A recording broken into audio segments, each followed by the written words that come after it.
Hello, everyone. I think we should start now.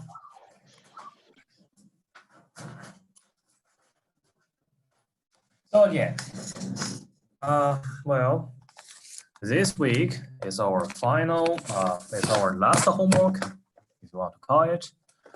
And the thing is, we're still going to discuss a lot of things this week, but we will only assign this optional homework for you for this week because it will be due by the final day, which is is Thursday next week. So this optional homework means if you would like to, if you would like to do it, then that'll be good, and it will be recorded, and it will be replace the lowest score you get for this semester. But if you don't do it, that's also fine. Okay, that's the meaning of this optional homework.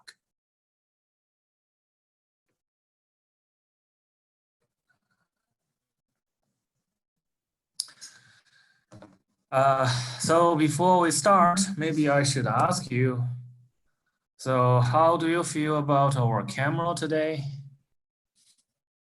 Is it still, I'm sorry. Is it still very slow, or is it better than yesterday?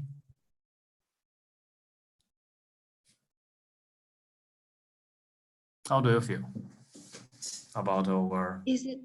It's kind of very slow. Is it for me or is it for everyone else? Probably for everyone now. Well, I really don't know what happened. Unfortunately, seems that maybe some network issue at my apartment. Well, I don't think it's at your apartment or your computer because Professor Konstantinovich has the same problem right now. He was actually kicked out of the Zoom room. He had to left back. Okay. Yeah. Anyway, so I was still trying to make my this kind of things look more or less looks like the slides, okay, and move it very slow so that you will have some second to react of what I'm writing, okay. I'll not assume you know it directly immediately, okay. Well, I don't know. Yeah, hopefully maybe next week we will go back to normal, and it will go back to everything will be fine.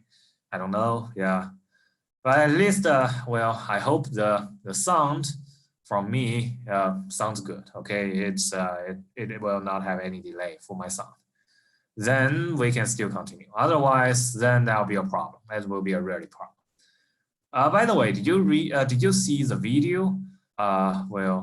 Is the video also this kind of delay and get stuck occasionally, or is it okay?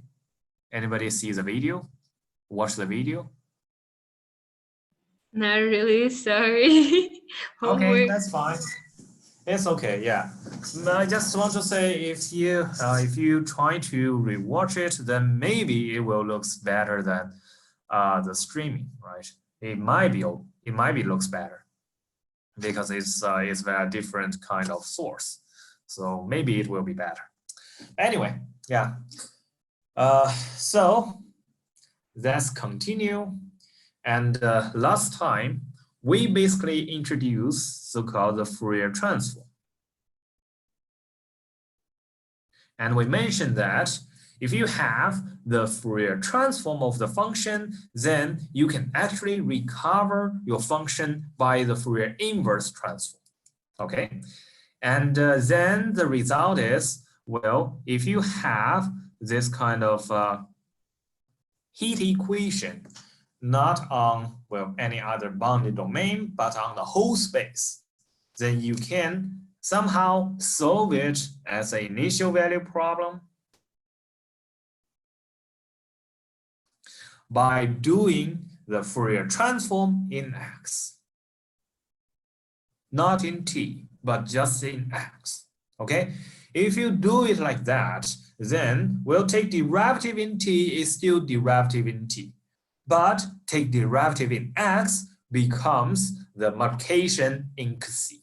Okay, so you can get, okay, u hat t is equals to 2 pi minus 2 pi c squared and u hat.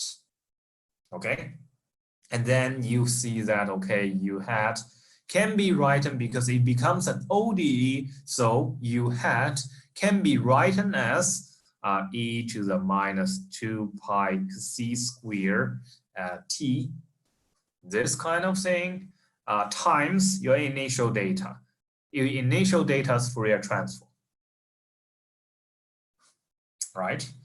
And then if you want to get your u, which is your solution, then u can be written as so-called the heat kernel, which is a Fourier transform of this guy, convolute with your initial data. Okay, so we have a pretty clear expression of your solution, and this solution seems to be, well, at the beginning it seems to be kind of useless, but then you find that, okay, at least it can somehow show the existence of your solution. Suppose you are in the whole domain and your fx is smooth enough, it's actually in the Schwarz space. Okay, and moreover, it can even, by some techniques, show the existence, well, the uniqueness of the solution. Okay, which is by the energy method. It can somehow tells you, okay, under some assumption, if you have the solution is not as good as you want, under some assumption, you can still get a unique solution. Okay.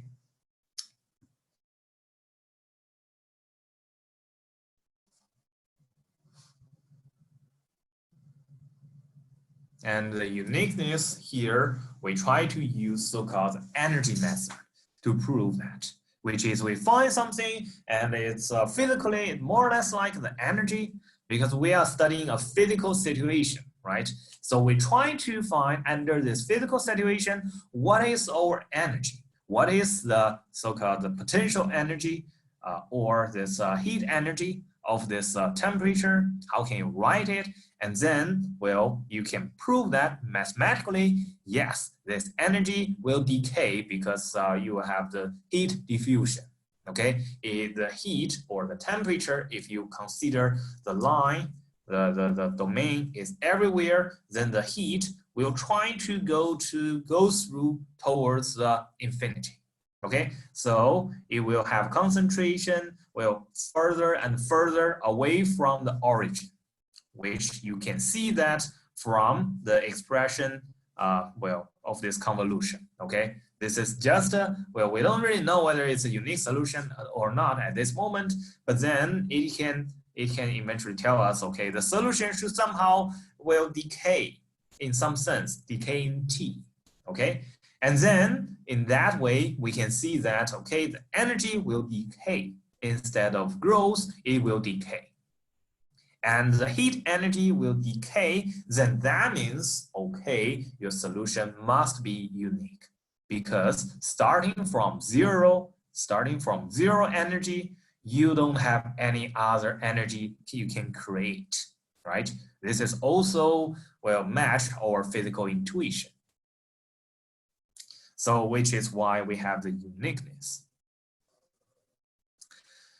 And now, let's try to consider another problems, another questions, which we are going to discuss a lot, maybe today and part of Tuesday's lecture, which is, well, the steady state solution or the Laplace equation of heat equation.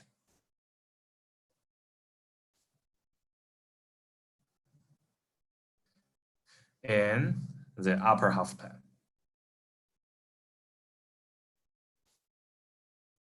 Which means, well, you consider you try to study the heat, the temperature distribution on upper half plane.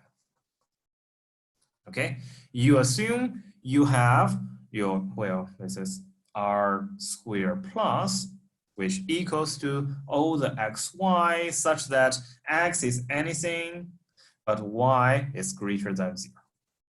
Okay, so this is your domain. Suppose you have this as your domain, then what happened?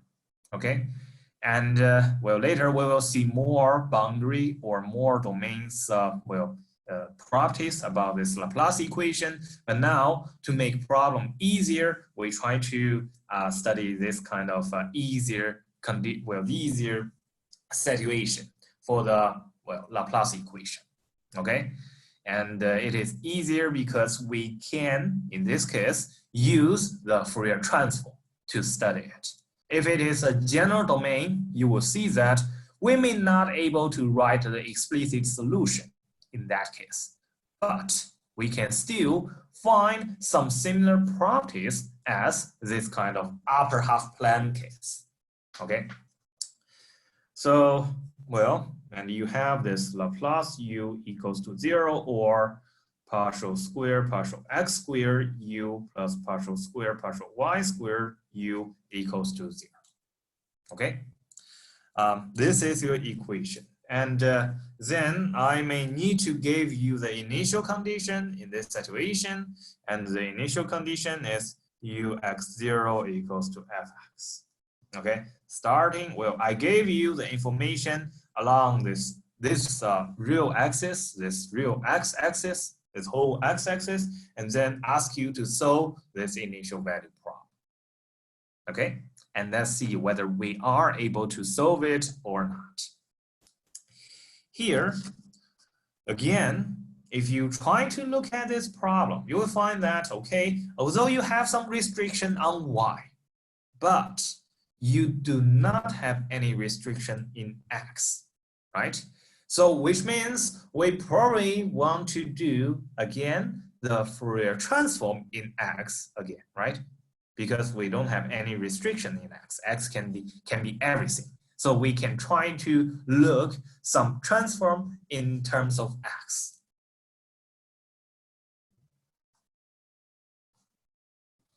So if we try to do the Fourier transform in x for this differential equation, what we will get is similar to this one. What we will get is, okay, you may have this partial y squared of u hat is equals to, now again, you will have this kind of very ugly thing, which is, well, this would be minus 4 pi square, well, c square.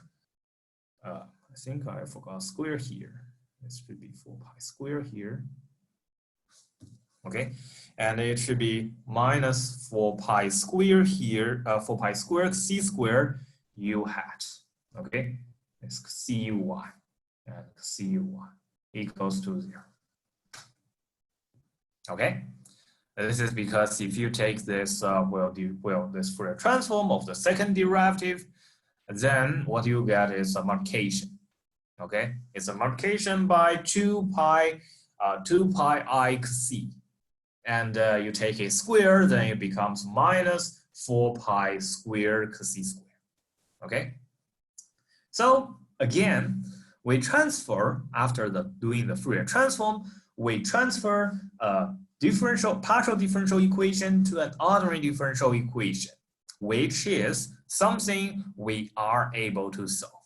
Okay, and also, well, this is actually a positive number. This coefficient is a positive number, and it's a constant with respect to y. So we can get this u hat must be equals to some constant, may depends on c, and well, e to the minus 2 pi, because c is absolute value because you want to take square root of it, and times y plus b c e to the 2 pi cy equals to 0.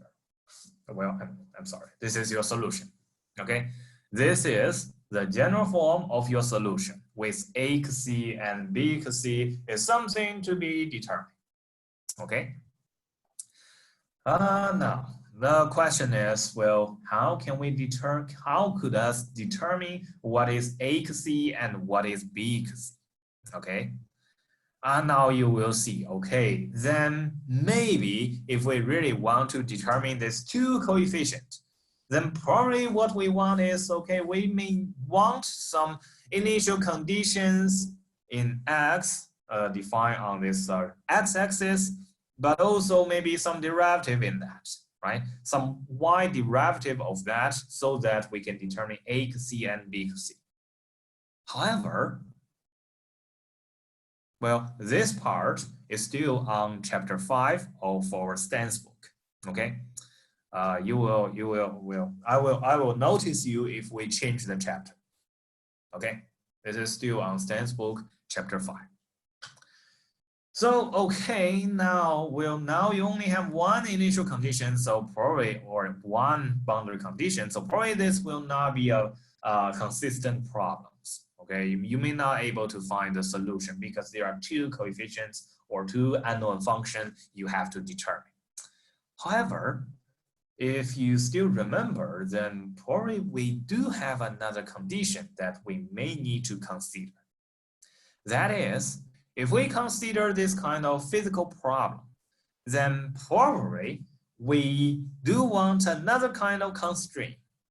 That is, we probably want some kind of constraint saying that, okay, you may want some decay. You may want some decay condition at infinity, okay? Because what we are interested are those kind of functions or solutions such that the solution will decay at infinity. The reason why we are interested in this kind of condition is, first, if you try to take this kind of integral, right? If you try to take this kind of, not integral, but Fourier transform, then you want your solution U to be something that makes sense, right? U hat to be something makes sense. So which is why you do want this U hat to decay, both in X direction and in Y direction. Otherwise, if it is not something as good as this one, then probably you may not be able to do this kind of decay Fourier transform thing, okay? Another reason why you want some decay condition at infinity is because we are in the physical condition, we are in the physical situation. So in a physical situation, if you constantly have some heat, if you constantly have the temperature is positive, then your energy of your whole system is actually infinity, right? If everywhere you have the temperature to be positive, then if you try to consider the heat energy everywhere, then, well, you may have this heat energy to be infinity, which physically, it doesn't really make sense, okay? Can I ask a question? So like, you said that a Fourier transform should decay, but like, when we have a Fourier transform, don't we already assume that it has a moderate decrease, so it kind of decays, or? At least, yes. Okay, so like, why do we need like more conditions if we already know it is of moderate decrease? Well, we want it to be something like Schwarz function, right? It's a little bit more than the moderate decaying, moderate decreasing, simply because we want it to be Schwarz function so that after we take the Fourier transform, we will still get something that we are able to do the Fourier inverse transform. Okay, if you only have the moderates of decrease functions, moderate decreasing function, then after you do the Fourier transform, you may not be able to go back to your original function, right? As you already did your homework, I hope. You already did your homework, so you know that if you do the Fourier transform for a moderate decreasing function, then this function may not be moderate decreasing function. So which means, in that case, well, the Fourier transform, you cannot take the Fourier inverse transform and get it back. This is over too bad. We cannot really do that, right? Because remember, eventually we want to solve the solution, not the solution's Fourier transform, right? This is very important. So which is why eventually you do want some kind of decay of your solution. And this is also physical constraint. So you want at infinity, your solution tends to 0. Otherwise, it doesn't make sense physically. Your energy is infinity. So which is why you'd better try to throw this term out. Okay? If you don't want to throw this term out, then for any y, you will have this u hat is not, well, it will not decay at infinity, at c equals to infinity, which means, well, which basically means probably you don't really have anything that is in the Schwarz space. Okay, so this is not good for us. So, which means we artificially, although we only have one boundary condition for this second order differential equation, but we artificially have another condition, which is at infinity, you will have this u equals to 0. Okay, u infinity 0 equals to 0. Of course, please.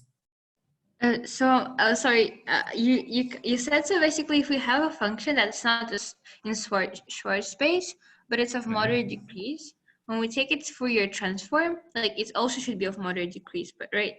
But we're just not sure. Otherwise, we cannot take it again, right? Otherwise, well, we cannot do any operations of this function again, right?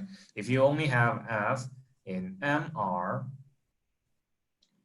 then the Fourier transform may not be MR, right? So then how can we get this, well, if we know f hat, how can we get f would be a problem. Can you give an example of a function that's like of moderate degree but whose Fourier transform is not? I thought you did your homework. Wait, this is, which problem? It's problem number 3, right? It's exercise 3 of chapter 5. He asked you. Oh right? wait. Well, we calculated, but we didn't actually see it's not of a moderate. Okay. Well, okay, but you already find that, right? It's not. Okay. Anyway, so you have. I hope you have. Everybody know this. Well, this result or this example. Otherwise, I suggest you to redo your homework. Okay. This is reason why we assign that as a homework. So here we want it to be something decay very fast so that we can really recover our solution u from u hat, okay? And you can see that this part, it will not decay. Well, it may decay in C, but, well, it cannot decay for any y for C, right? So this would be the problem. This would be a real problem. Which is why we want to discard this term and only have this term left. Okay? So if we only have this term, then problem becomes much simpler because we know that, okay, u hat of C0 is equals to f hat C. So this means a C must be equals to f hat of C. So you must have u is equals to, well, f convolute with this guy. You take the Fourier transform or the Fourier inverse transform. And yeah, I have to write it in terms of the Fourier inverse transform.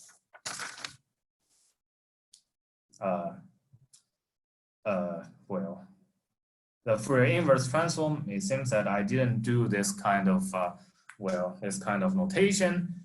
So that's, let me tell you, okay, the notation, sometimes we call it check, which is the upside down of the Fourier transform of the hat, okay? Well, sometimes we also, if we call the Fourier transform of a function to be the Fourier transform of this function, capital F, then, well, of course, this F check is equals to F inverse of F, which is a inverse Fourier transform of this function.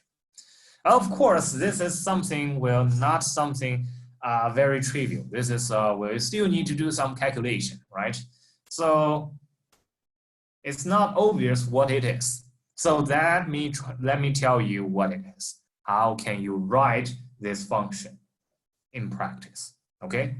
Now the lemma is, if you take the Fourier inverse transform of such function e to the 2 pi c y times e to the 2 pi I c x, c x, c, it actually can be written as so-called py of x, which is 1 over pi y divided by x squared plus y squared. And this one, it has a name. It also called the Poisson kernel. But now it's a Poisson kernel for upper half plane.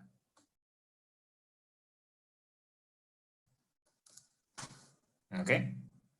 And of course, if you take the Fourier transform of this Poisson kernel, it will get this function back. Okay. Just one quick remark. You find that this Poisson kernel is actually not really the same as the Poisson kernel on the disk, right? The Poisson kernel on the disk is what? The Poisson kernel on the disk is PR theta, can be written as 1 minus r squared of unit disk, 1 minus 2 cosine theta r plus r squared, right? This is the Poisson kernel for the disk. And it can be written as, well, in terms of xy, it can be written as 1 minus x squared minus y squared, right? I believe a lot of you just did the calculation. 1 minus 2, 2y, plus x squared plus y squared. Probably this should be x instead of y. But anyway, so, I think it should be x. So these two things, although they somehow look similar, but they are not really the same. Why is that?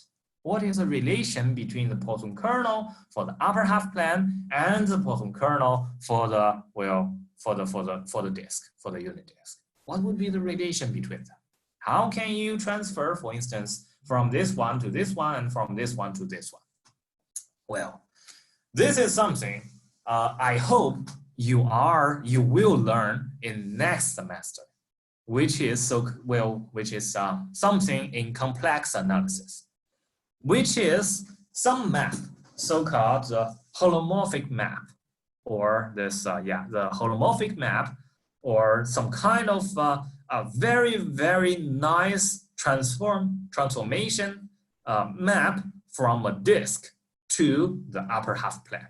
Okay.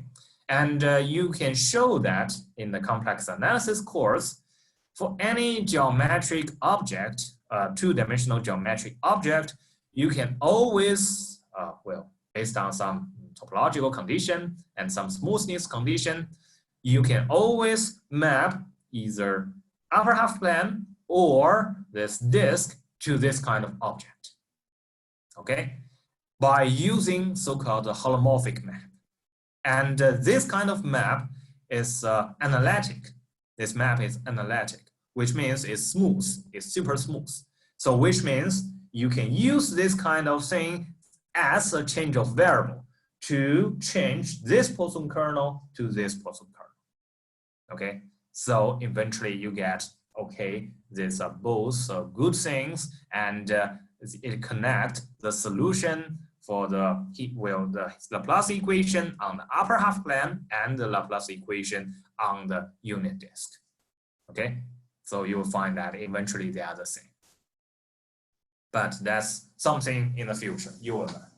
And we will also use this kind of result to say that, okay, as a corollary, you can see that the Poisson kernel for an arbitrary domain, it also exists, right? So you can also try to find the solution for an arbitrary domain by convolute with the boundary condition with this Poisson kernel on the corresponding domain.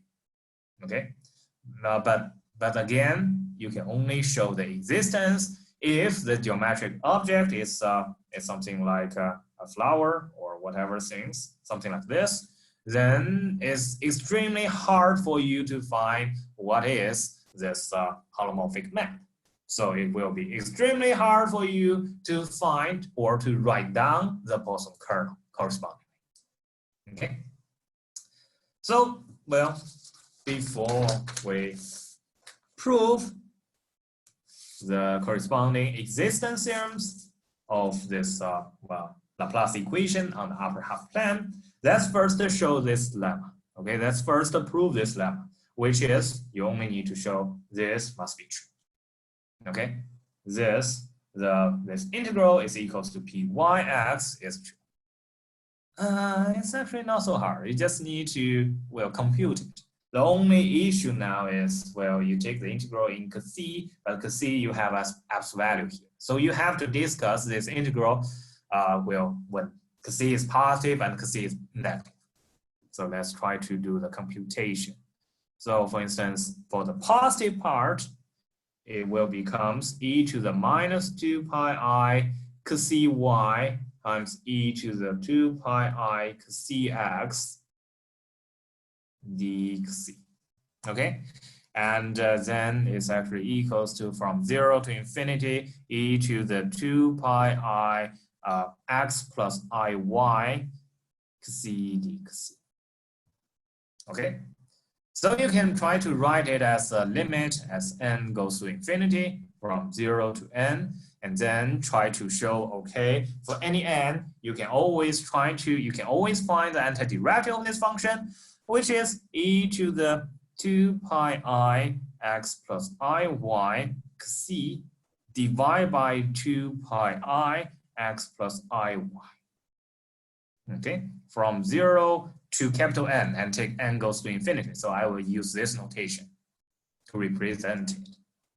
So this would equals to, when it equals to 0, is equals to, minus 1. When c equals to 0, this equals to e to the power 0. So you have the 0 part is minus and plus the infinity part, 2 pi I x plus iy.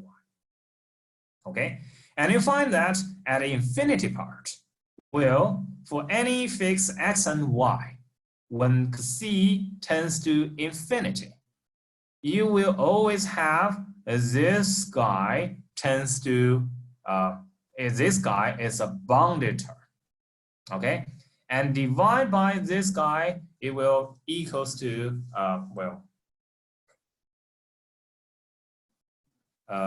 I'm sorry, this guy is not a bounded term. This guy, if y is positive, I'm sorry, this guy, since y is positive, let's say y is positive, then the real part of the top is e to the, it's e to the 2 pi I, minus, there's no I here, I'm sorry. Is minus e to the minus 2 pi cy. Okay, this which is the norm of the top.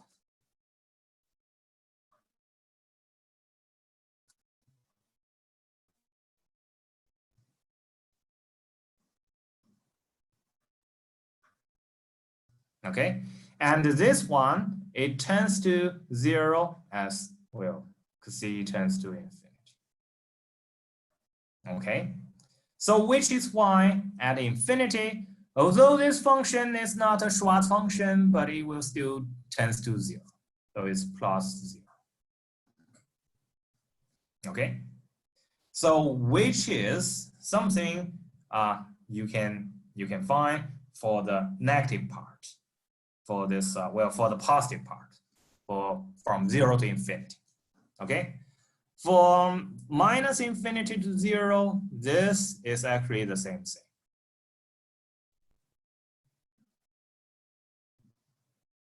it's actually equals to, you don't have the minus sign here, it's 1 over 2 pi I x plus I minus 0. Okay? So you add these two terms together, you can get from minus infinity to infinity e to the 2 pi c y, e to the 2 pi I c x, d c is equals to this plus this, this plus this, I'm sorry, this is minus, because you have this, this would becomes x minus I c, x minus iy. So this would be, well, 2 pi I, 1 over 2 pi I, times 1 over x minus iy minus 1 over x plus iy. So it's 1 over x squared plus y squared over 2iy. On the top is 2iy. And divide by 2 pi I, you will get 1 over pi, 1 over x squared plus y squared, and you have y on the top with no negative sign. Okay? That's clear? And this is just a simple calculation. Okay? You just need to show that at infinity, as c goes to infinity, it will tend to 0.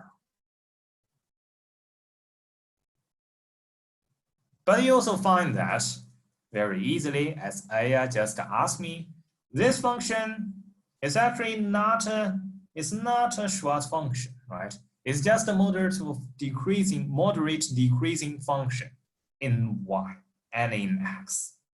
Okay. Well, it's not even in y, it's just in x, moderate of decreasing function for any fixed y. So which is why you will not be able to use the Fourier inversion formula to say that, okay, this is also true. So again, you will need to do the calculation and we'll say that, okay, eventually you got this. This minus infinity to infinity py of x e to the minus 2 pi I x c dx is equals to e to the power minus 2 pi cy. Okay.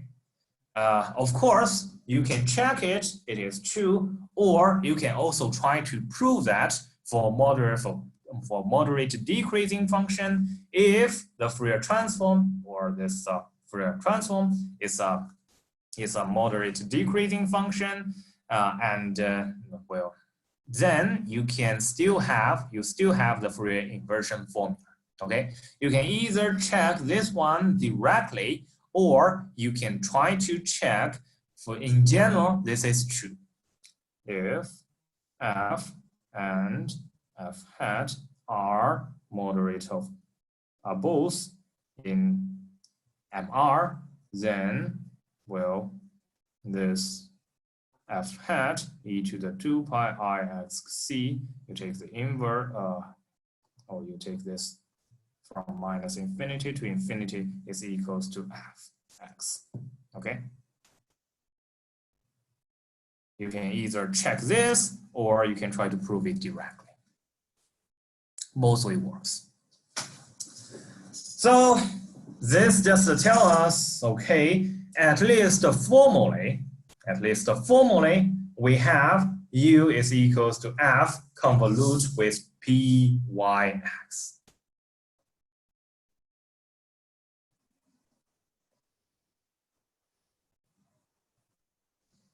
Okay, formally.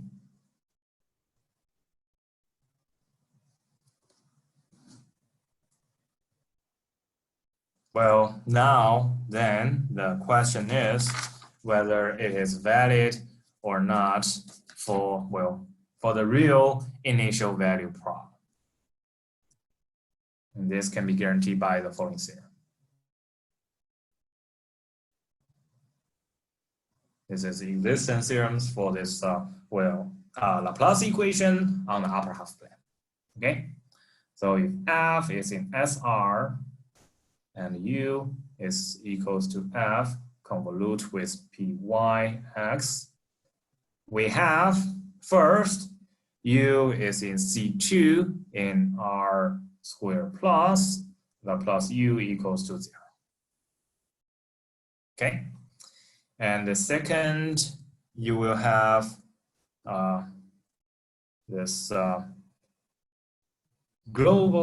this local convergence of your solution to your initial value or the boundary value.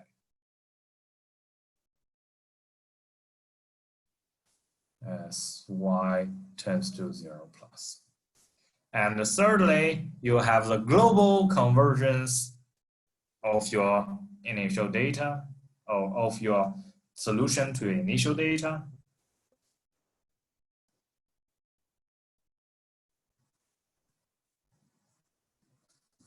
Okay, and lastly, if ux0, if we set ux0 equals to fx, then u is continuous on the, well, so-called the closure of upper half plane, and vanish at infinity, in the sense that uxy tends to 0 if your x and y tends to 0, either x and y tends to 0, or globally they tend to 0. Infinity, I'm sorry. Okay, which means at infinity, you will have everything, this solution will go to 0, which match our physical intuition, which match that your physical system has to have the finite energy. Okay, it cannot have infinite energy. It cannot be positive temperature. You cannot get a positive temperature everywhere. Okay, or not decreasing positive temperature everywhere. So this is our existence theorems, and I'm going to prove it, and the proof is actually almost the same as what we did before. Okay, it's always like this, almost the same as what we did before. Any question before we write down the proof?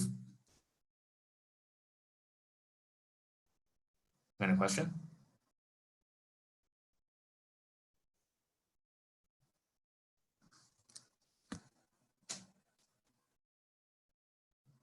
Okay, so for 1, 2, and 3, the proof is exactly the same as what we did before. Okay, it's exactly the same as, well, the heat equation case.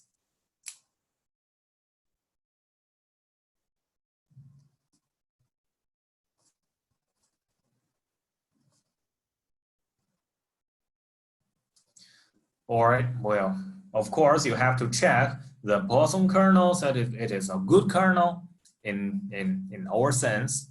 But that's very easy to check. You can check it yourself. Okay.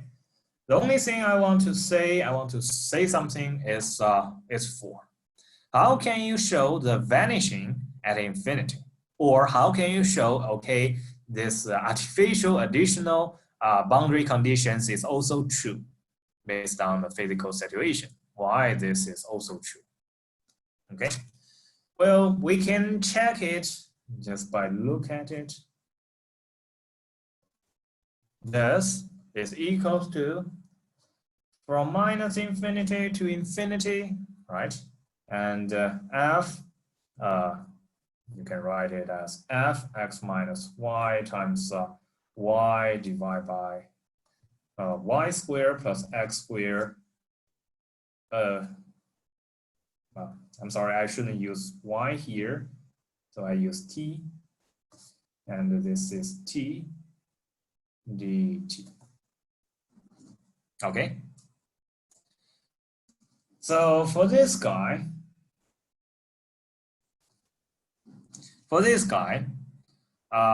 well, what you can say is first, if again we want to show somehow it will converge as x plus y tends to infinity, right? But x plus y, this is something not easy to control, right? If it is x tends to infinity or y tends to infinity, then things becomes easier because we know that we only have one thing that tends to infinity, but now it's x plus y tends to infinity. So we need to see whether x will dominate as this tends to infinity or y will dominate, okay?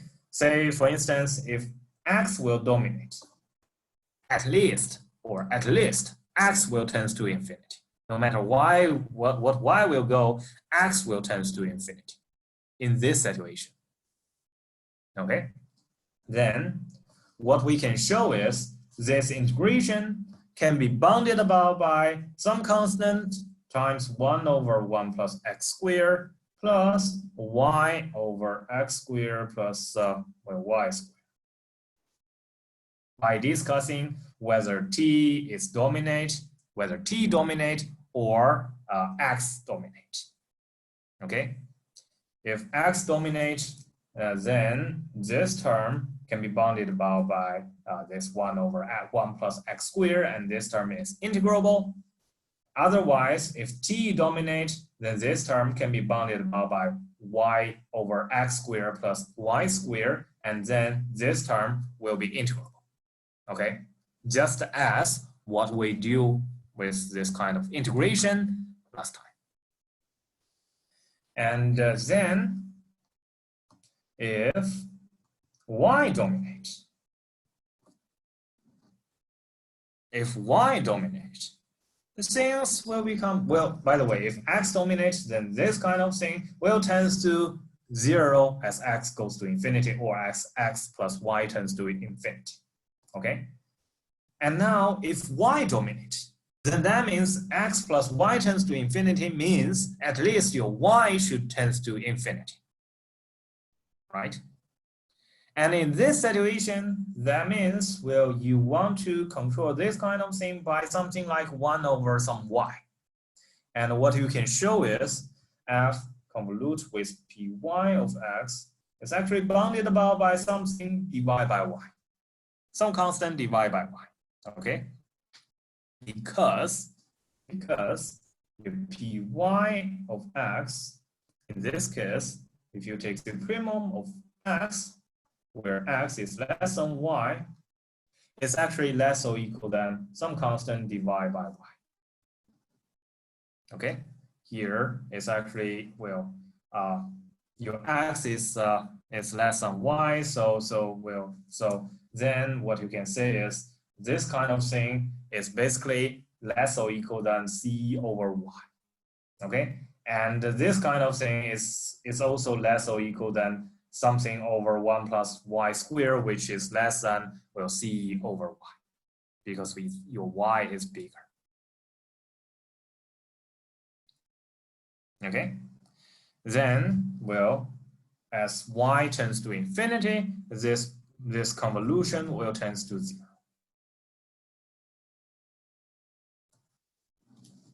Okay, this is how you can show this, well, this solution will vanish at infinity.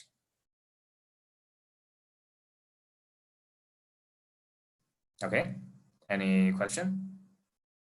Any question about it?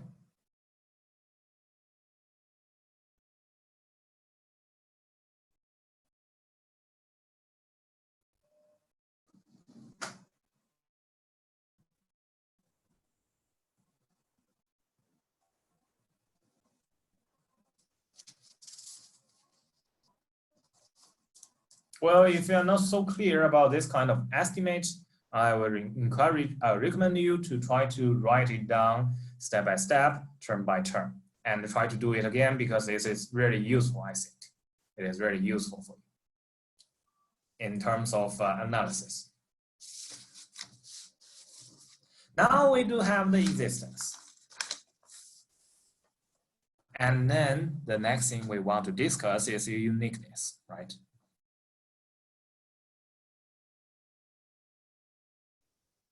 The uniqueness of the solution. And about the uniqueness, well, again, we have the corresponding theorems just as before.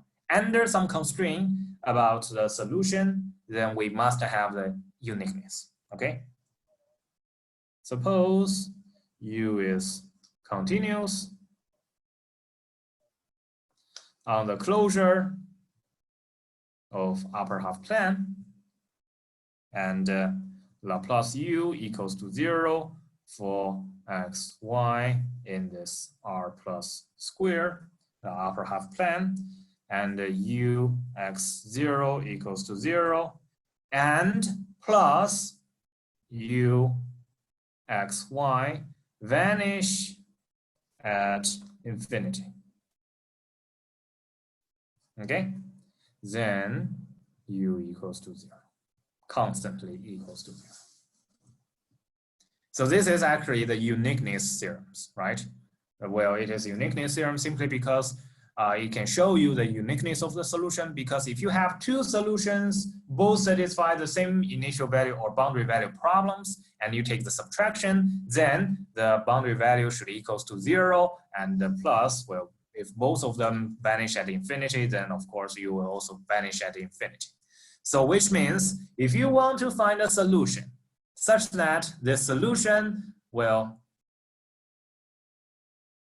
is it fine for everybody? I just see two guys just left. Then you get back. So is this unstable due to the instability of this of this network? I think, yeah, something, maybe Zoom is just overloaded, because I was also kicked out of the Zoom for like 5 minutes and I had to go back. Okay, okay. Yeah, this is very bad. Well, if maybe next time, maybe not this time, maybe next time I will try, we should switch to WebEx, right? WebEx. Maybe that will be better choice, I guess. Maybe we can try that. Okay, so I think we're still missing one person. But I think even for WebEx, I use it this morning to attend the seminar, and then it's still kind of very slow, and I don't know. Yeah, I don't know whether that will be a better option or not. Hopefully. I don't think it would. Okay. Anyway. So yeah, Ori, if you have some bad networking, then I guess maybe we should blend this Zoom, and then you can try to watch the video of this lecture. I hope it will work. So you can see that these theorems can guarantee the uniqueness of the solution if your solution is good and vanish at infinity. Okay. So let's try to maybe first to make a remark about this, which says that vanish at infinity in this sense is actually essential. Okay. Because we can get counter examples to say that you may have multiple solutions that satisfy this 0 initial conditions, but not vanish at infinity. For example, you can see that uxy equals to y. It satisfies this initial condition. When y equals to 0, it equals to 0. And it is continuous, it is smooth, but the only thing that it doesn't satisfy is it will not vanish at infinity, right? By our definition. It does not satisfy the vanishing at infinity, but then it is the solution satisfy Laplace u equals to 0, ux0 equals to 0. So which means if you ignore this condition, vanishing at infinity, you will have different solution. You will have more than one solution for one initial condition. Okay, which is why this kind of initial condition, this kind of vanishing at infinity condition is very important.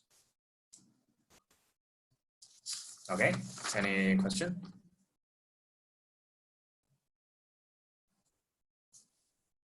An overarching question, would that be an exam? Which will be on the exam or not? Which one? Like, yeah, would that whole topic This be kind an of growth? exam? Well, this topic will be on the exam because this is actually pretty important. You will see at this moment, you may see something, oh, this kind of thing, not something doable, right? It's not something like a real practice problems. Later, you will see some problems that based on this kind of idea, but it's more doable, okay? But this can be seen as a fundamental thing. This can be seen as very fundamental thing, and it will tells you some kind of rigorous language of a PDE, how you can solve a PDE, and how you can really state existence and uniqueness of a PDE, okay? And how you can approach this kind of solutions. The idea is quite simple, right? The idea of what we did here are quite simple. Is just take the Fourier transform of your solution, both sides, and then you just need to solve it, right? Solve an ODE. And if you want to solve this kind of ODEs, then of course you have to do a lot of things, but it's not so hard, right? It's not very hard. And then the only thing after you solve the ODE is you have to check it mathematically. You have to check, okay, this is the solution and it's a unique solution. This is a key process. This is a main logic behind this PDE, okay? And of course, in practice, probably you will ignore this existence and uniqueness part.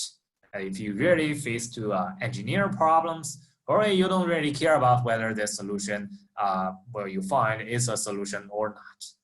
But as a mathematician, you better know how to at least check it mathematically, okay? And how to check whether the solution you get is a unique solution or not. This will be very important for you. So then, well, how can we show the uniqueness of the solution? Well, if you still remember, to show the uniqueness of the solution for the heat equation, we use a very interesting method, which is the energy method. Again, the energy method is also very important when you learn physics and when you try to face to some real problems. So that will be important, that will be useful. Although maybe existence and uniqueness may not be so useful in practice, but the method is very useful.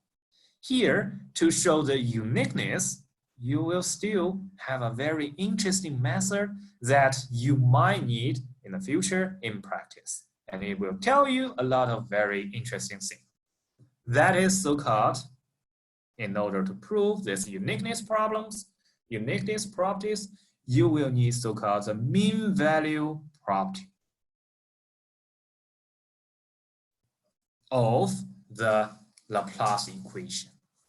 And mean value property is actually also true for the heat equation, okay? And later you will see that although now we're trying to deal with the 2D problem in the plan, but in 3D, this mean value property is also true.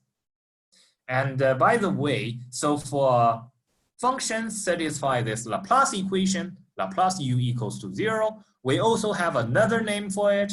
It's so-called u is a harmonic function, okay? This u is so-called a harmonic function.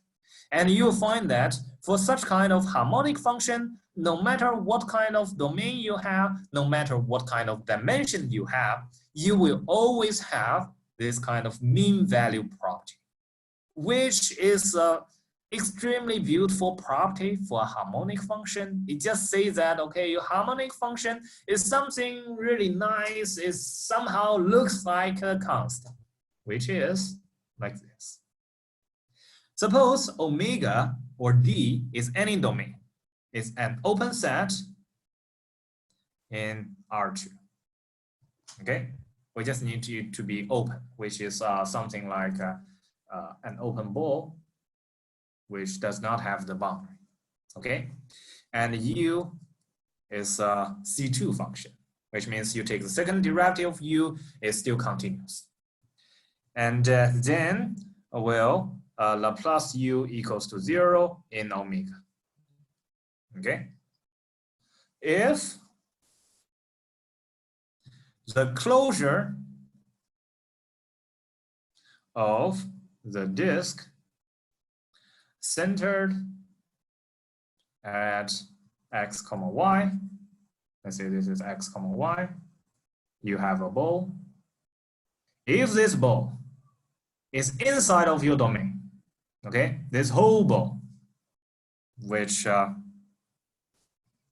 and of radius r is contained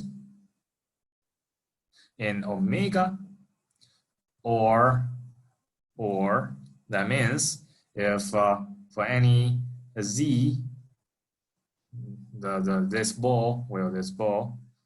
this closure of this ball is all the z such that z minus xy is less or equal than r. This kind of z forms a ball centered at xy with radius r. Okay, and this ball is a subset of omega. Okay, is this ball totally inside of your omega? Then what we have is uxy can be written as 1 over 2 pi from 0 to 2 pi ux plus r, well, capital R cosine theta, y plus capital R sine theta, d theta. Okay, and moreover, you can actually change this capital R to be little r, with little r is between 0 and capital R, which means you have this disk inside of your omega, then of course a smaller disk also inside of your omega, and smaller and smaller and smaller, it will always be inside of your omega. So which means for any little r between 0 and r, this kind of integral is equals to uxy. And what is this integral? This integral is, you have this point is x comma y, and x plus r cosine theta. If this is little r, then x plus r cosine theta, y plus r sine theta is the integral around this whole circle, right? And you can see that the total length of this circle is actually equals to well, it's equals to 2 pi r, right? And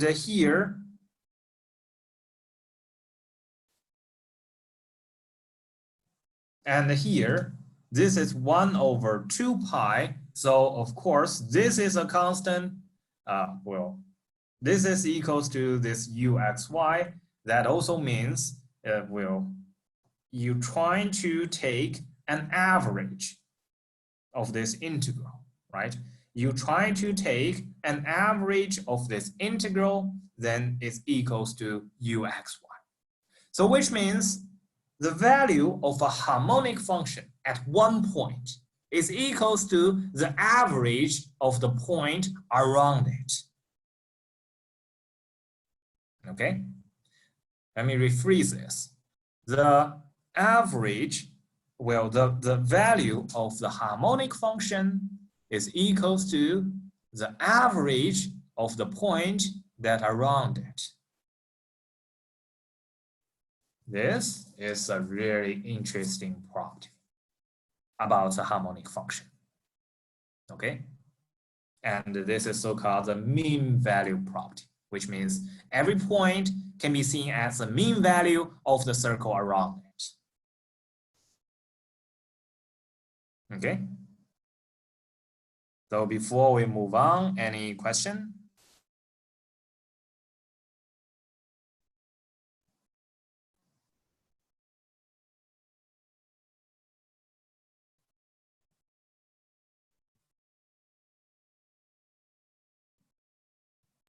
Oh, actually, so if you keep on like taking mean value of mean value of mean value and etc. So like, would you would that limit to some kind of like a constant line with a mean value of also the point? Yes, so this is actually a very interesting question, right? So it seems that everything just be the mean value of everywhere everywhere else, right? Then does that mean that we only have for a harmonic function? Does it mean that for a domain you can only have the harmonic function to be something that is like a constant? Probably no, right? Because we know that there does exist some kind of solution and it's actually not constant, right, for the Laplace equation. But, well, but it's not constant, right? But it really looks like something really good. You may not be able to imagine what it looks like, but I will just say that it more or less looks like something like a Gaussian, something very smooth, okay? Something very smooth, so that you will have something to be something like this, I suppose. Maybe it's very bad drawing. So maybe I should say that if you are interested in this kind of function, how does it look like? You'd better try to draw this kind of functions using, for instance, MATLAB or using Wolfram Alpha and see how does this function looks like, okay? What if you have a non-trivial solution, non-trivial harmonic function, and then how does it look like? And moreover, you will see something even more interesting. And by the way, from this mean value property, you can also imagine, okay, so basically, this kind of harmonic function, it does exist. And well, how does this harmonic function looks like? It seems only depends on the shape of your domain. So this would be a very interesting thing to think about. Well, so that means the geometric property of your domain can determine what is the solution of your Laplace equation looks like, or how does the harmonic function on this domain looks like. So, but it's only about the geometric property. It doesn't ask anything about analytical property of your domain.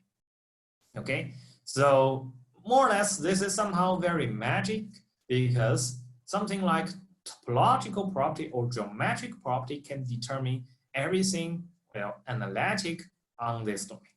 Okay, this maybe at this moment you don't know why it's kind of magic, but in the again next semester when you learn the holomorphic function, you'll see, okay, this might be really interesting. Okay, the geometric property of a domain can determine a lot of analytical property of this domain. Well, anyway, let's try to prove it. This mean value property, okay, in 2D. And later we will prove the corresponding things on 3D. Okay, so let's prove this. So first, well, let's say we try to write, because we are interested in this kind of integral, right? So let's try to write this kind of integral for fixed x and y. X and y is some point that is given. So for fixed x and y, we can write this, this function as a function in terms of r and theta, right? So this is ux plus r cosine theta, y plus r sine theta. Okay, now we want to see what happens to this ur theta, capital UR theta. Then what you know is the Laplacian of this little u equals to 0, right? So if we see this x and y to be some fixed number, say x0, y0, or 0, 0, say x, y equals to 0, 0, for instance. It doesn't matter, without loss of generality, let's say we change our coordinate to be 0, 0. Then ur theta is actually equals to ur cosine theta r sine theta. So which means you try to change the coordinate from the Cartesian coordinate to the polar coordinate onto D, right? So which means this capital U must satisfy the Laplacian equation, Laplace little u equals to 0, implies in the polar coordinate, you have this u, capital U, you take Laplacian equals to 0. And what is polar coordinates Laplacian? Well, on 2D, it is partial theta squared, right? Plus r, partial r, r, partial u, partial r equals to 0, right? I hope you still remember this kind of thing, well, after you did this calculation on your homework. I hope you still can remember this kind of thing. So this is a Laplacian on this, well, polar coordinate, because you change your variables from Cartesian to polar coordinate. Then let's see what happens. Well, you can see that if you take the integral from 0 to 2 pi, maybe over 1 over 2 pi, u r theta d theta, then you take the integral in theta. So this one becomes a function in r, right? So this function in r will, then let's see what kind of differential equation this fr satisfies, okay? So we plug in, or we just try to take the integral both sides of this equation in terms of theta. Then what we will get is, okay, since we assume some, well, continuity or smoothness of capital U or little u, it's in C2, so we can switch the integration and this derivative so that what we can get is, okay, for this part, if you take the integral in theta, then you will just get this u to becomes f, okay? So r partial partial r, r partial partial r of fr is equals to this guy. You take this integral 1 over 2 pi from 0 to 2 pi partial square u partial theta square d theta. Okay, and you know that this u, well, you can find that the derivative of it is actually u partial theta, and u is a periodic function in theta, and the partial u partial theta is also a periodic function in theta, right? So this one gives you 0, which is partial u partial theta at 2 pi minus partial u partial theta at 0. So it's 0. Okay, so that means, okay, this r partial partial r, r partial partial r, fr equals to 0. So that means this guy equals to 0, r partial partial r fr equals to a constant.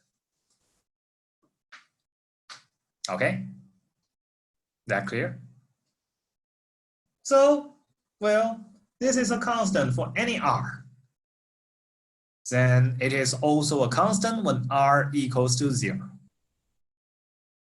So that means partial this constant must equals to 0. Right? You plug in r equals to 0, whatever it is, whatever this side is, well, it will be 0 times something, so c equals to 0. So that means partial partial r fr equals to 0. Fr is a constant. Right? Is that clear? So if you take the limit as r goes to 0, or simply plug in r equals to 0, you get, okay, when r equals to 0, this is uxy. You take the integral from 0 to 2 pi and divide by 2 pi. It's just a uxy, right? So you get uxy is equals to f.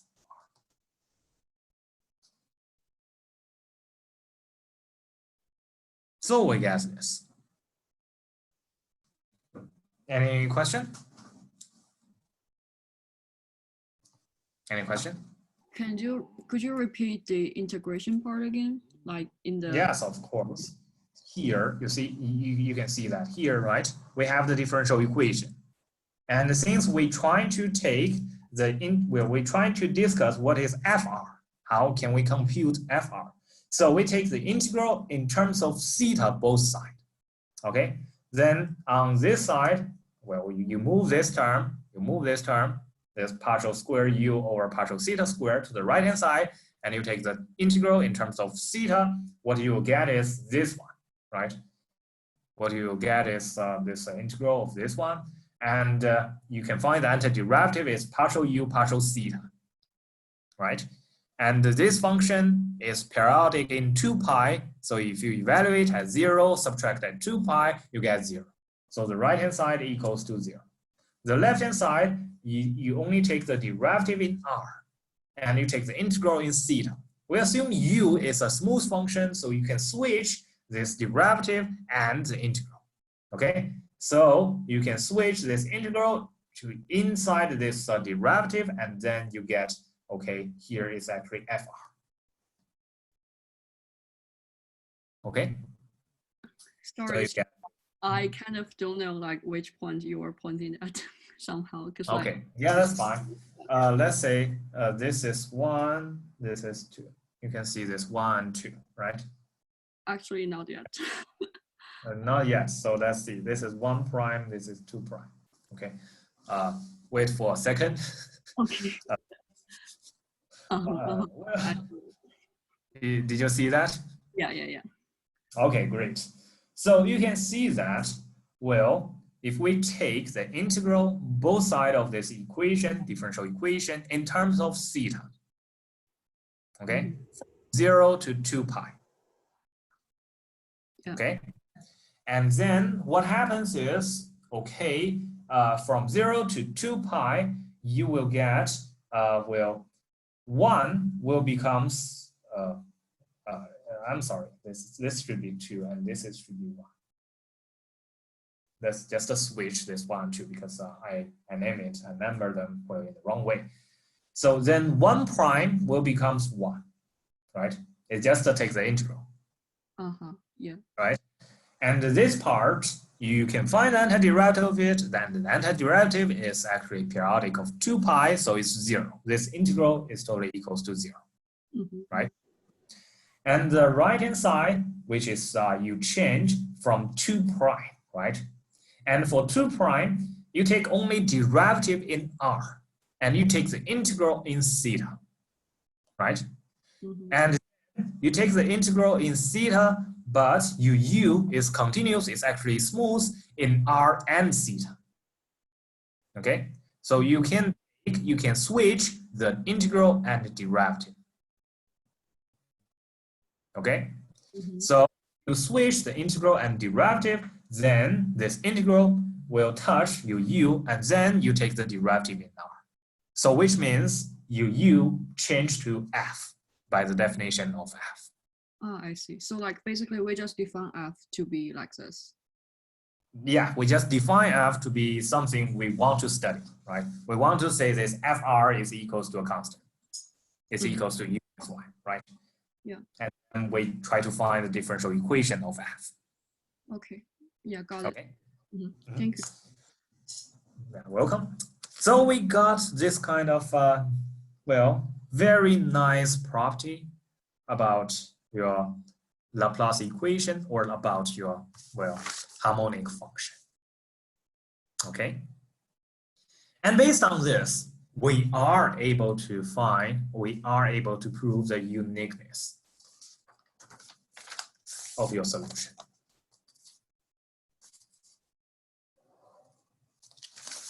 Well, it seems becomes even slower than yesterday, well, than last time. Well,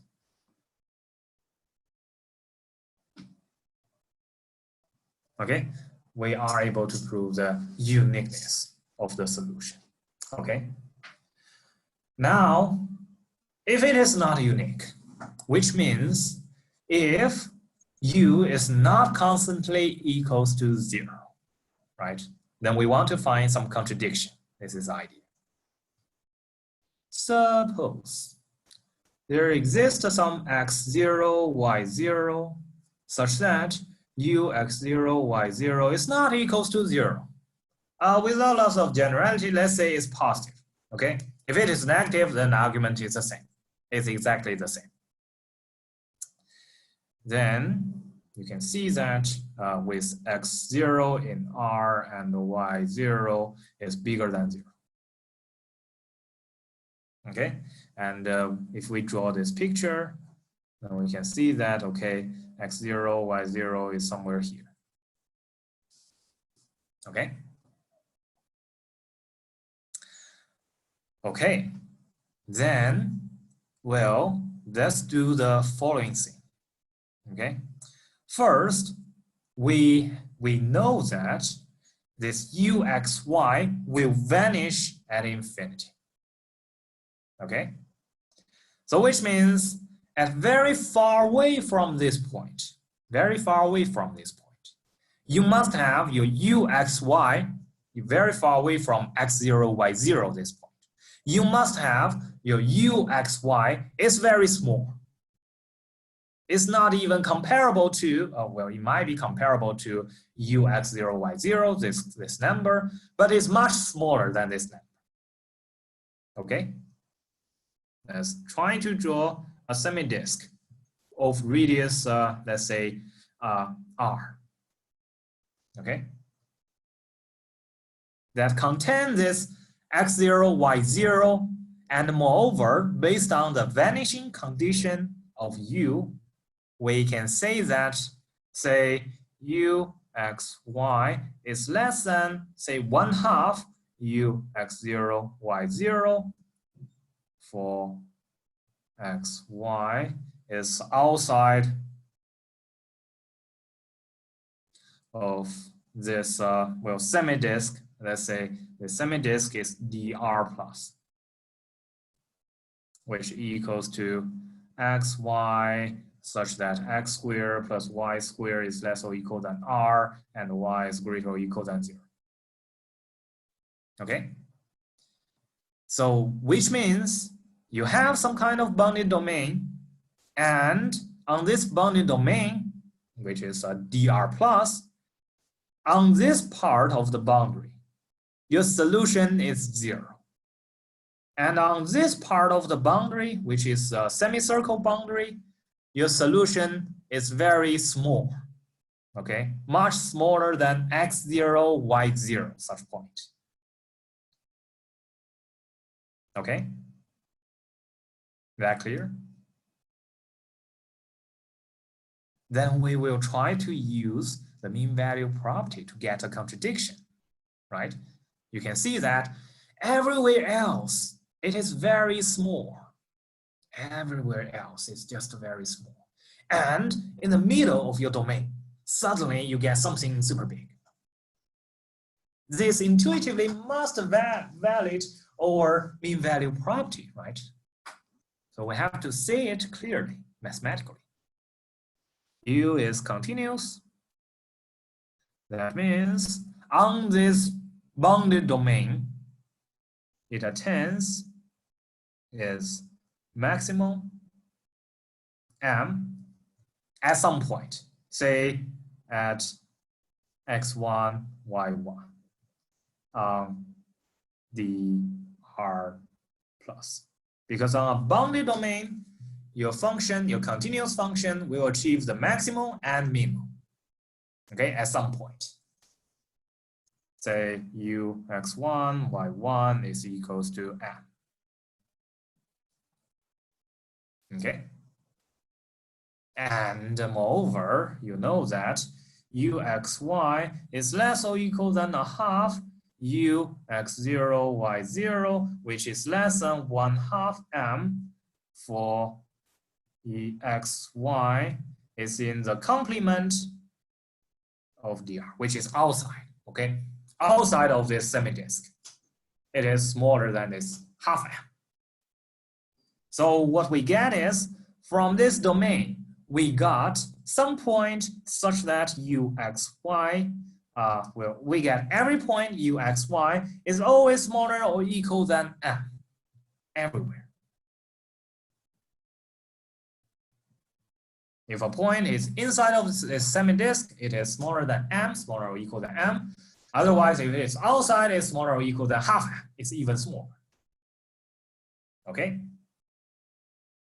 And we know it is somewhere, and we know this m is not equals to 0 because m must greater or equal than ux0, y0. Okay? Is that clear?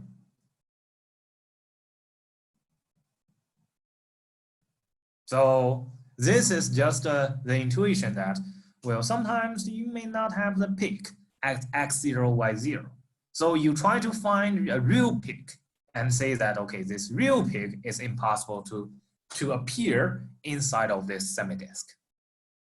Okay, this is x1, y1, such that this u is super big at this point. Suddenly super big at this point. Okay. So what we get is, by mean value property, ux1, y1 is equals to 1 over 2 pi, integral from 0 to 2 pi, ux1 plus rho cosine theta, y1 plus rho sine theta, d theta. With your rho, any disk that inside of your domain, right? With your rho is greater than 0, less than y1.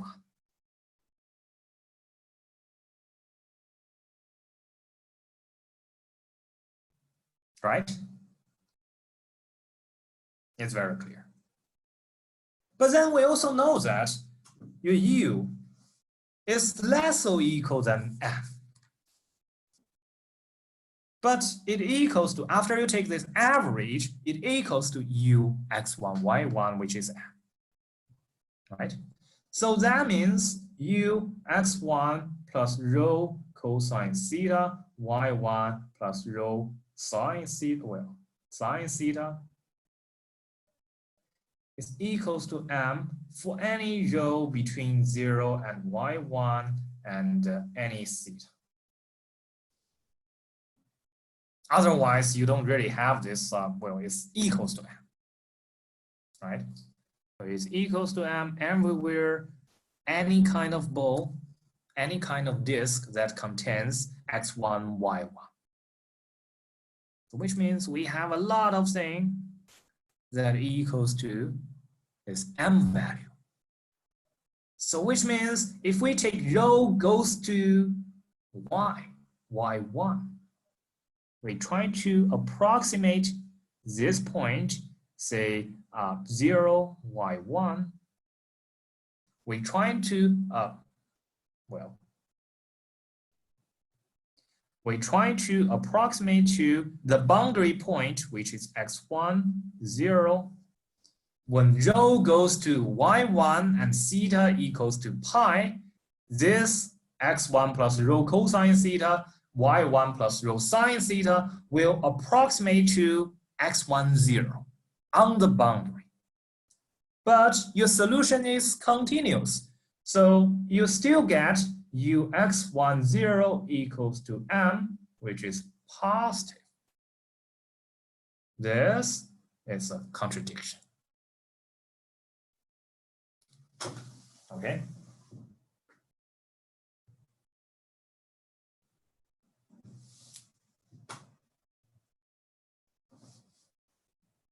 So we've proved that, well, if you have this mean value property, you will get what you want. That is, you don't have on the boundary, everything is just small, but in the middle of your domain, you suddenly get a peak of your solution. Okay, any question? Any question about it?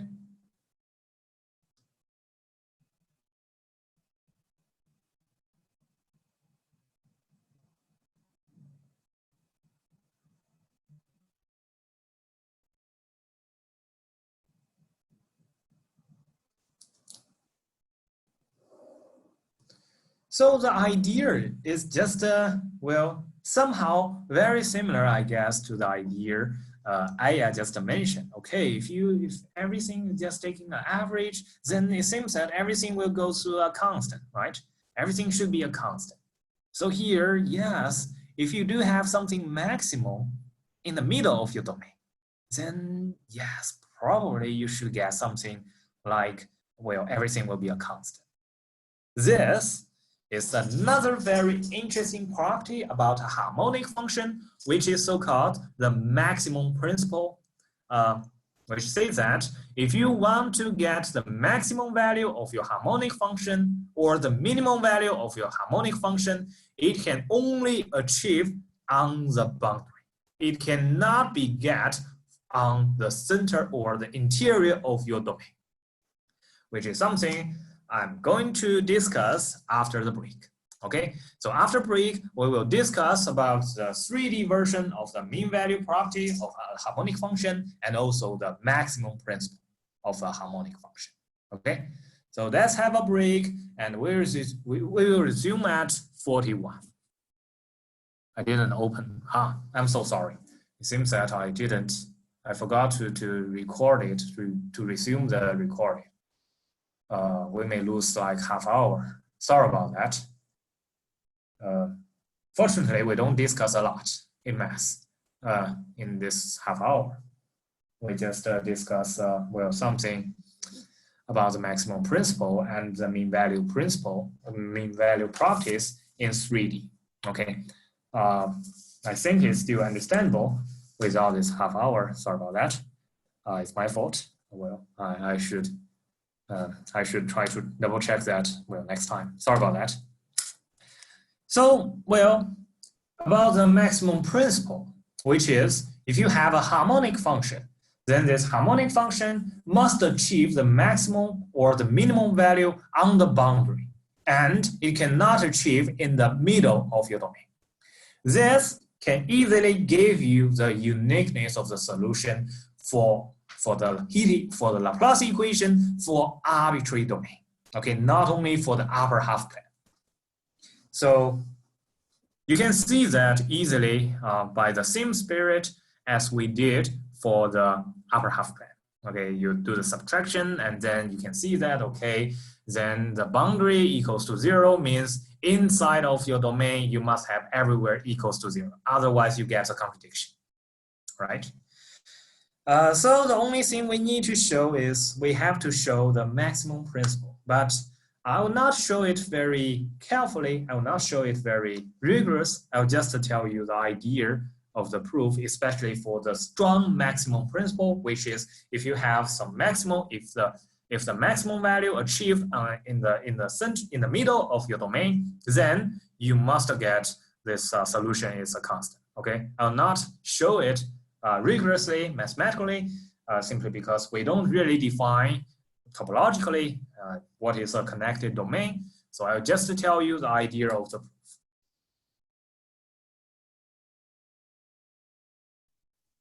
Okay. So the maximum principle, let's say we have a domain, let's say it's D, and let's say on the domain we have 2 points, one is xm, one is xn.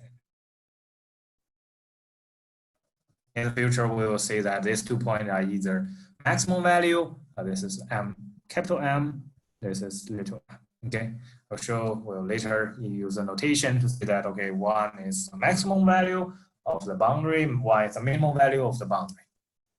Okay, and let's say this is these are vectors. So the intuition here is, suppose we have, well, a maximum point inside of D, okay, for instance, somewhere here. Then we know that at such point, by calculus, we must have uxx is less or equal than 0, uyy is less or equal than 0. This is a second derivative test, right? The second derivative must less or equal than 0 at such point. So that means we must have uxx plus uyy is less or equal than 0. But we know that is equals to 0. That means, okay, you must have uxx equals to 0, uyy equals to 0 at such point, right? At the maximum point or the minimum point. If the minimum point, we just need to reverse this, this inequality. Okay. So, but then there is no contradiction, right? Why this cannot be true? Why this cannot be true both, right? It is still possible.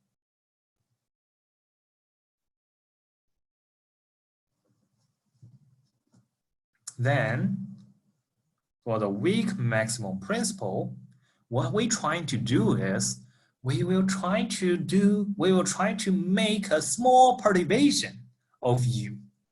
And then we will say that, okay, along this small perturbation, it will not change the value of U a lot, so that it will not change the maximum value of your U. If your U has a maximum value inside of your domain, then after we do the perturbation, it will still be inside of your domain. Okay, so let V equals to U plus epsilon x squared, okay, which is U x plus epsilon x squared plus y squared. Then the Laplace V is equals to Laplace U plus epsilon Laplace, well, norm of x squared, which equals to 0 plus 4 epsilon, which is positive for any epsilon positive, but very small. Okay, we try to make this so-called fluctuation or the perturbation of your function. Then what we know is, based on this kind of argument, uxx must equals to 0, uyy must equals to 0 inside of D. But now for V, Laplace V is greater than 0, right? So that means V has no interior maximum point.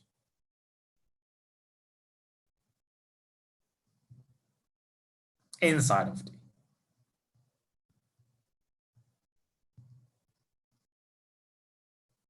But we know that V is still a continuous function on a bounded domain, bounded closed domain, right? So V must have the maximum value. That means V must attain maximum value. That's okay. The maximum value at some point on this boundary of D. Okay. So let's say, well, it achieves this maximum value at say xm in boundary of D.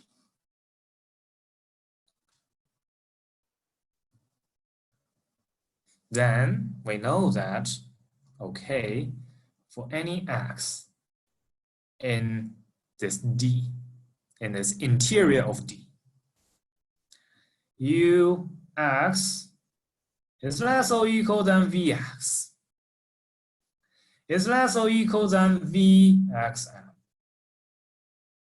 which equals to Uxm plus epsilon xm squared, right? And you know that this is less or equal than the maximum on the boundary of U plus epsilon L squared, and this L is the, well, maximum length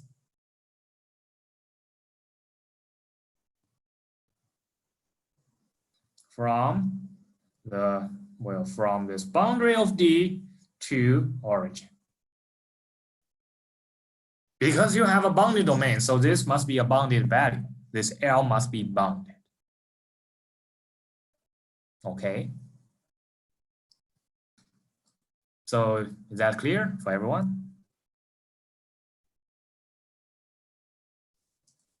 So this epsilon is an arbitrary epsilon. This is an arbitrary epsilon. Whatever epsilon you give me, this is always true, right? So which means we must have ux is less or equal than the maximum on the boundary of u. All right. So we proved this weak maximum principle.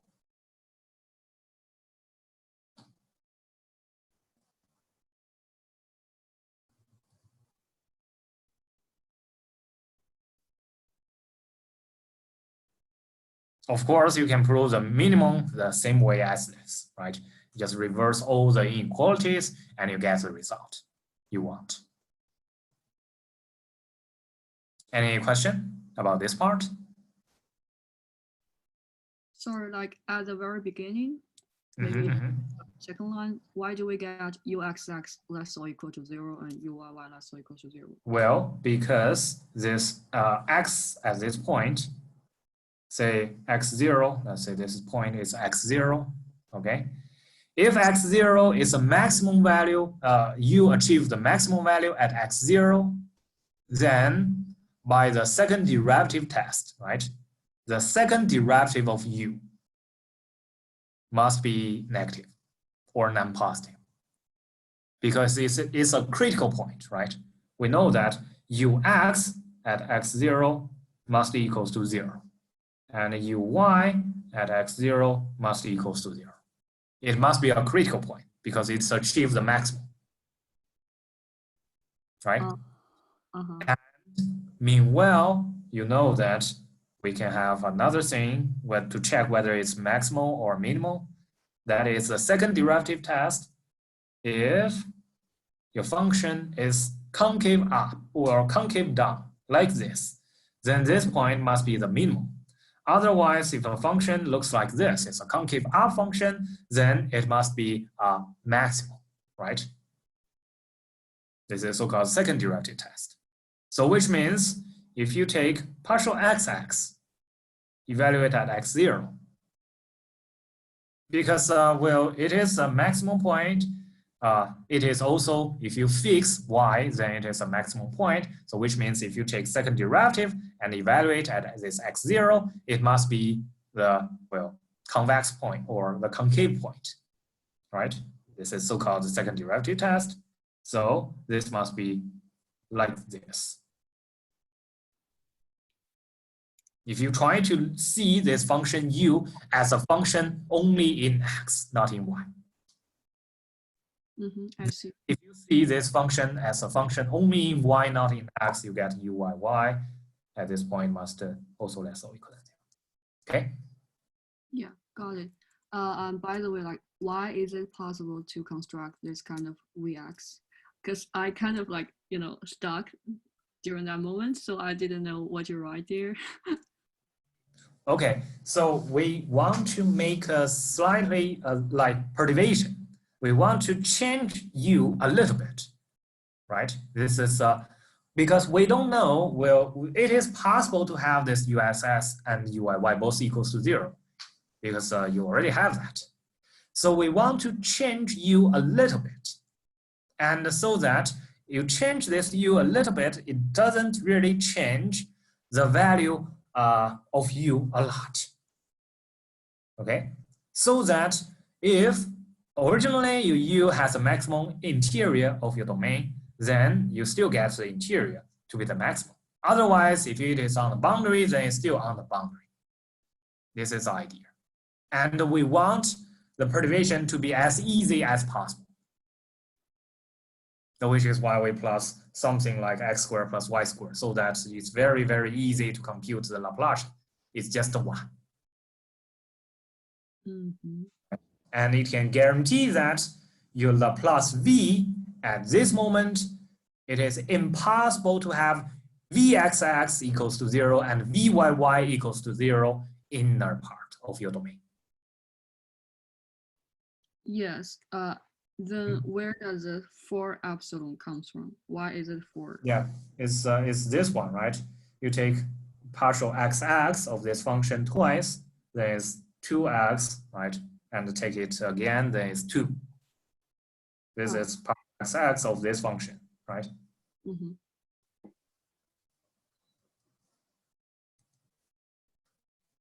And the partial yy of this function is also 2.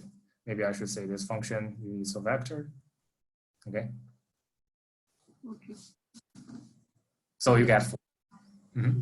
Thank you. Yeah. Any other question?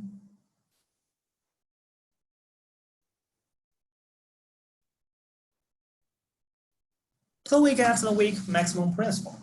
For the strong maximum principle, unfortunately, I cannot really tell you how to prove, since I mentioned, well, we don't define connect set in a rigorous way. So I cannot really tell you how to prove it, but the intuition is, suppose you really have some point such that at this point, it achieves the maximum value. Okay, then there must be, well, for any other point on this domain, you are able to draw a curve, connect this point, this, let's say, is x0 and x1. And u x0 equals to the max of u among everything. Okay? Then you, for any other point x1, you are able to draw a curve, connect x0 and x1. Okay? And what happens is you can try to draw some ball that can cover this curve. And by the mean value property, you know that on all this kind of balls, this u must take the same value because it's a maximum. Right? So that you eventually show x0 and x1 has the same value.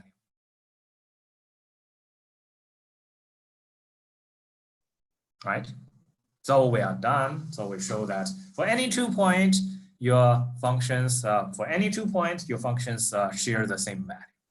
So this is why you cannot get a non-constant harmonic function in any domain, any connected domain. Okay, so this is a reason. You can connect any 2 points by a curve and use a family of disk or balls to cover this curve. And you can show that they are actually share the same value. Okay? Any question? This I will not prove it because, I don't define why you can, by a connected set, you can connect every 2 point by any curve. And I don't define why it can be covered by some disk or ball. Okay, that's all I would like to discuss. And next time we are going to discuss so-called the green function, and I will tell you how to compute or write down the explicit solution on some, in general, okay? In general, how to write down the solution. And of course, I only can say the existence. I cannot say why it exists. But then, based on the idea of the green function, we can calculate some particular things, some particular solutions of your Laplace equation. Okay, this is what we are going to do on Tuesday. So I'll stop the video.